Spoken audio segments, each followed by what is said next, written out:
Mom, if Dad's gone, the company's all mine, my brother Daniel said, disbelief dripping from his words. Obviously, Daniel, our mother Patricia responded. Plus, if you do the math, there's a sizable inheritance in Plan B with Dad's life insurance. We could live large for a while.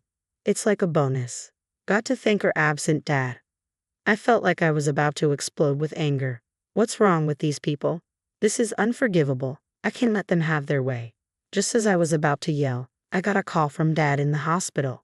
This story goes back a few months. My name is Christopher, a 33-year-old architect working at a design firm. I moved out of my family home and now live alone in a nearby condo. Being single is a little lonely, but I love my job and live a fulfilling life every day. Today is my day off, and I had plans to meet with my dad. James. Christopher, how have you been? Dad showed up for our meetup with his usual warm smile on his face. Dad, long time no see. Have you lost some weight? Running a business must be tough work. Keeps me busy, but I'm doing well. Let's get going.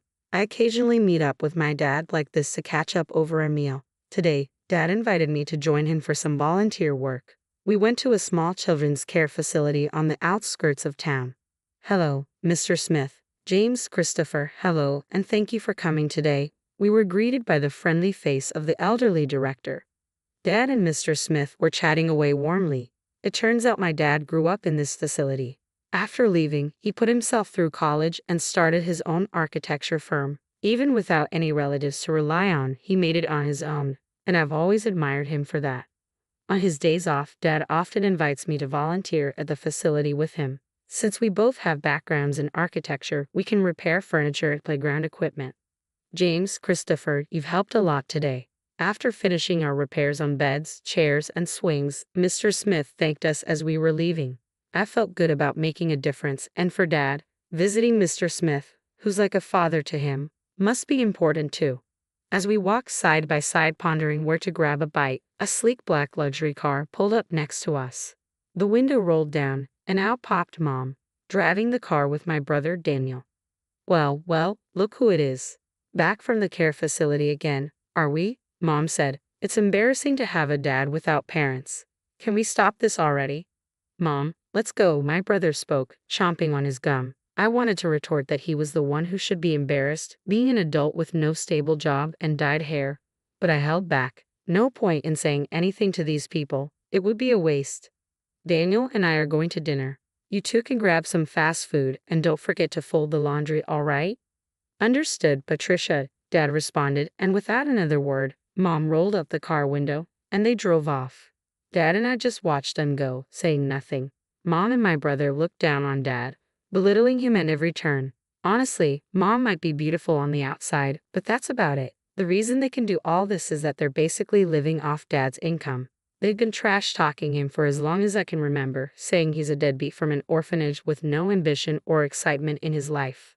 They probably only see Dad as a wallet that listens to their every demand. What's worse, my brother Daniel eats all of this up and joins in on making fun of Dad. Our family has 2 kids, but Mom has always lavished her love only on Daniel. She's pretty much ignored me, giving Daniel whatever he wants whenever he wants. Thanks to that, Daniel still clings to Mom like a child even in his 30s. He still calls her mommy and lets her dictate even what he wears and eats.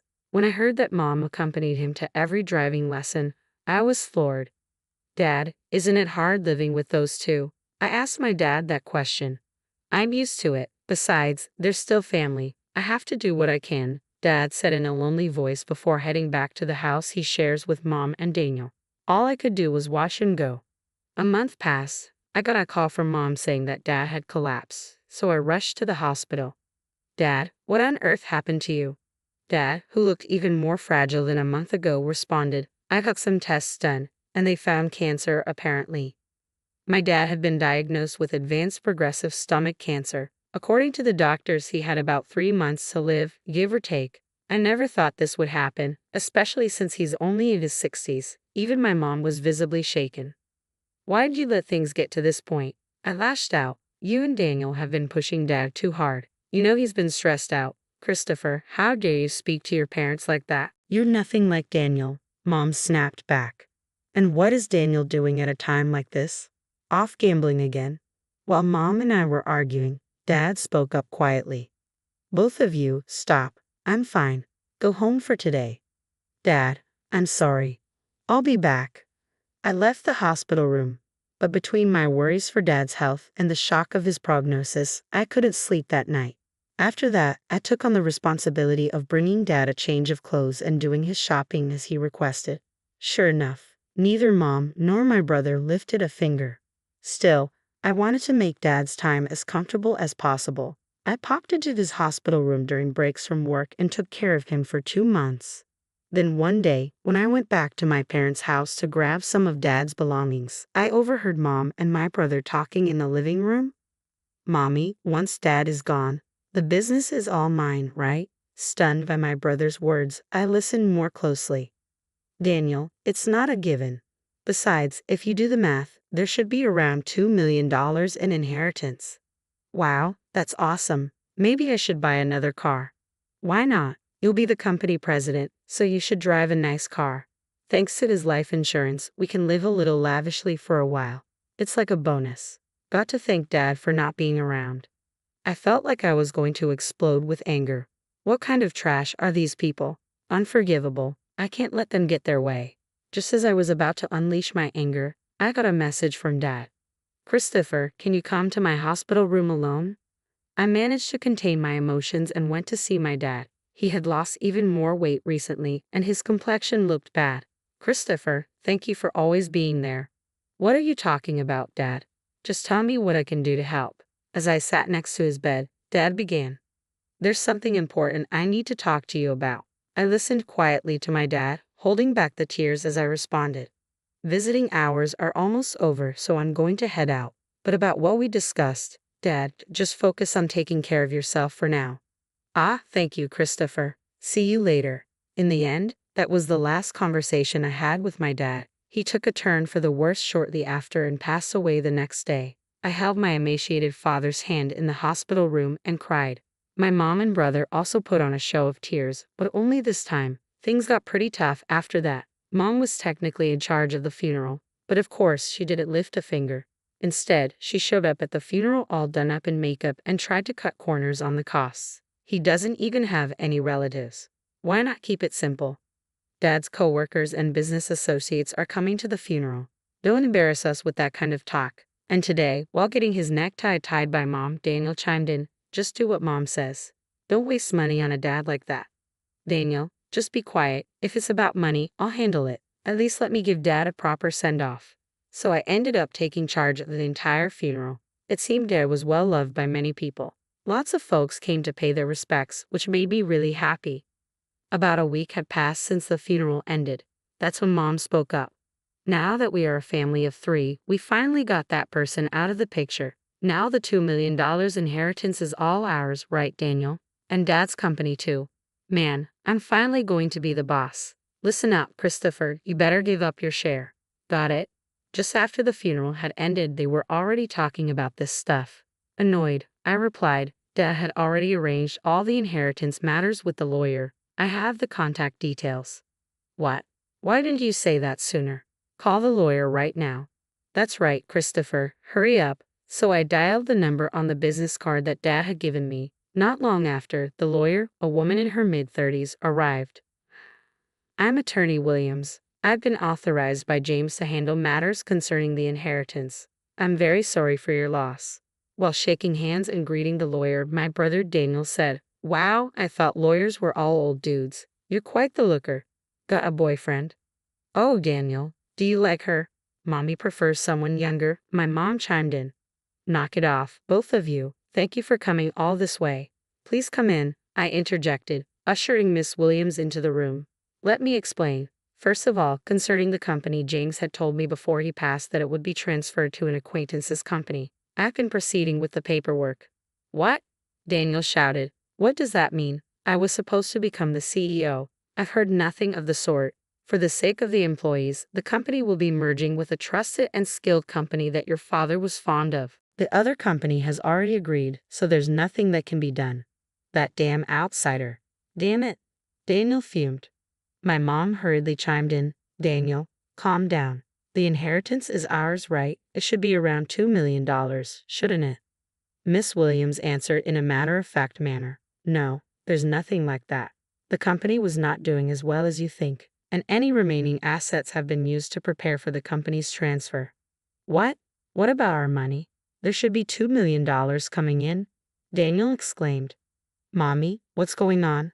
Patricia has received a substantial life insurance payout. She has left a will expressing the desire to gift that money. What are you talking about? We've already spent that on a new car. Dad had multiple insurance policies, right? What about those other payouts? Regarding life insurance, James had canceled all policies before he passed. All I know is that the money was used up. What? Where did all the money go before he died? Damn it. Was he planning to leave us without a dime? Daniel shouted.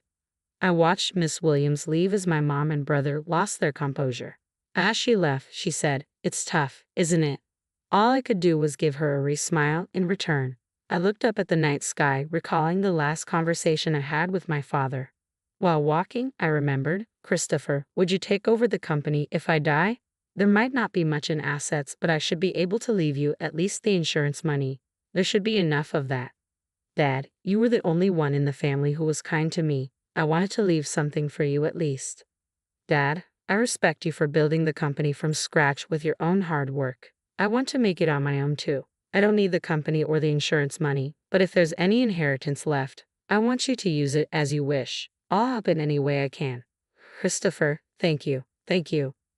Walking along, I realized I had arrived at the facility. Despite it being night, Mr. Smith was in the yard. When he saw me, he ran over in tears. Christopher James passed away so suddenly. He told me not to come to the funeral. But actually, Mr. Smith, my dad was grateful for both you and the facility. I just found out too, a little while ago, James made a large donation to the facility.